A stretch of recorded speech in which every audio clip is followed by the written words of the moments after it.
अध्याय 8।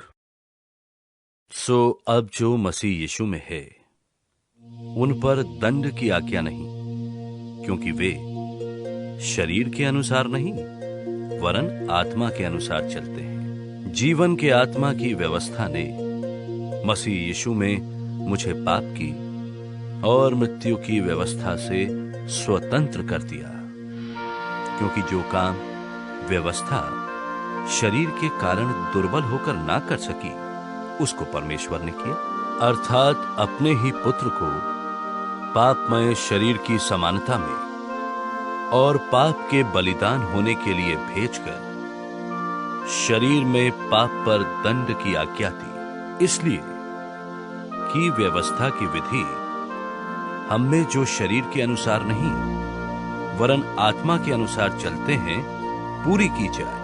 क्योंकि शारीरिक व्यक्ति शरीर की बातों पर मन लगाते हैं, परंतु आध्यात्मिक आत्मा की बातों पर मन लगाते हैं। शरीर पर मन लगाना तो मृत्यु है, परंतु आत्मा पर मन लगाना जीवन और शांति है। क्योंकि शरीर पर मन लगाना तो परमेश्वर से बैर रखना है, क्योंकि ना तो परमेश्वर की व्यवस्था के अधीन है और ना हो सकता है, और जो शारीरिक दशा में है वे परमेश्वर को प्रसन्न नहीं कर सकते। परंतु जबकि परमेश्वर का आत्मा तुम में बसता है तो तुम शारीरिक दशा में नहीं परंतु आत्मिक दशा में हो। यदि किसी में मसीह का आत्मा नहीं तो वो उसका जन नहीं, और यदि मसीह तुम में है तो देह पाप के कारण मरी हुई है, परंतु आत्मा धर्म के कारण जीवित है।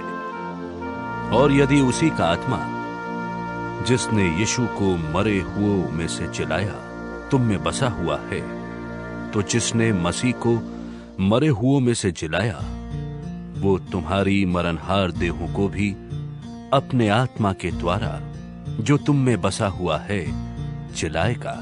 सो हे भाइयों, हम शरीर के कर्जदार नहीं कि शरीर के अनुसार दिन काटे, क्योंकि यदि तुम शरीर के अनुसार दिन काटोगे तो मरोगे, यदि आत्मा से देह की क्रियाओं को मारोगे तो जीवित रहोगे। इसलिए कि जितने लोग परमेश्वर के आत्मा के चलाए चलते हैं वे ही परमेश्वर के पुत्र हैं।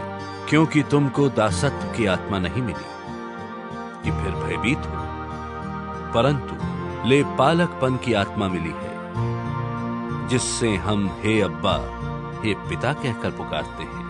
आत्मा आप ही हमारी आत्मा के साथ गवाही देता है कि हम परमेश्वर की संतान हैं, और यदि संतान हैं तो वारिस भी, वरन परमेश्वर के वारिस और मसीह के संगी वारिस हैं, जबकि हम उसके साथ दुख उठाएं कि उसके साथ महिमा भी पाएं।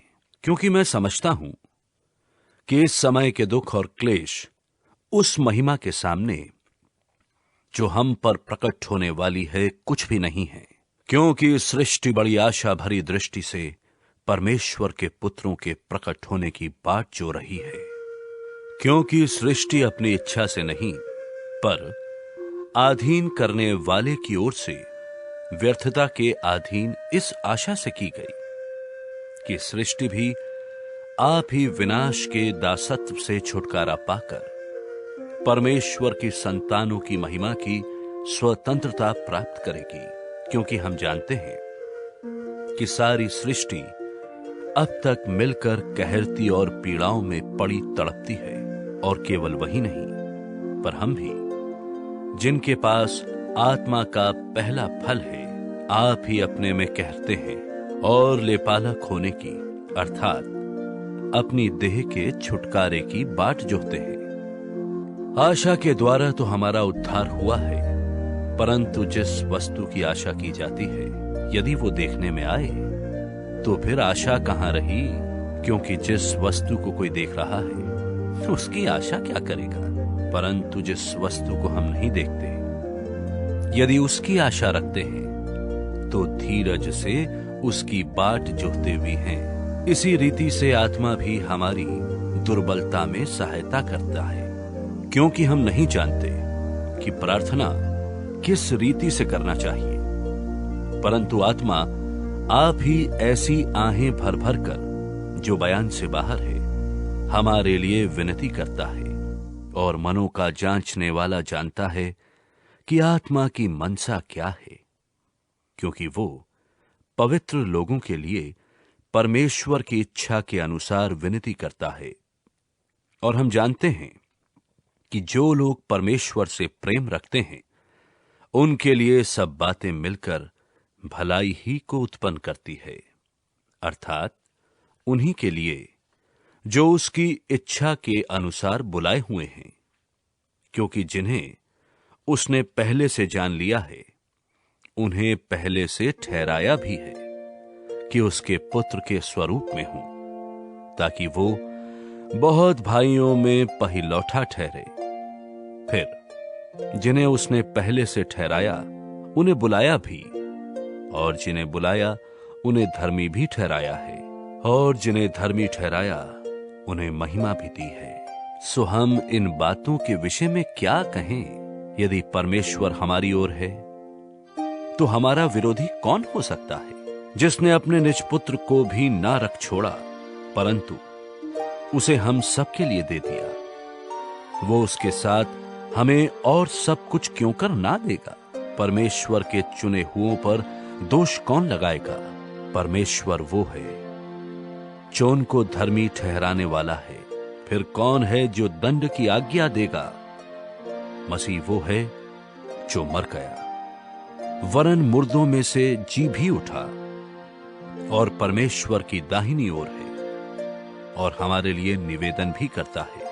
कौन हमको मसीह के प्रेम से अलग करेगा? क्या क्लेश या संकट या उपद्रव या अकाल या नंगाई या जोखिम या तलवार? जैसा लिखा है कि तेरे लिए हम दिन भर घात किए जाते हैं, हम वध होने वाली भेड़ों की नाई गिने गए हैं। परंतु इन सब बातों में हम उसके द्वारा जिसने हमसे प्रेम किया है, जयवंत से भी बढ़कर हैं। क्योंकि मैं निश्चय जानता हूं कि ना मृत्यु, ना जीवन, ना स्वर्गदूत, ना प्रधानताएं, ना वर्तमान, ना भविष्य, ना सामर्थ, ना ऊंचाई, ना गहराई, और ना कोई और सृष्टि हमें परमेश्वर के प्रेम से, जो हमारे प्रभु मसीह यीशु में है, अलग कर सकेगी।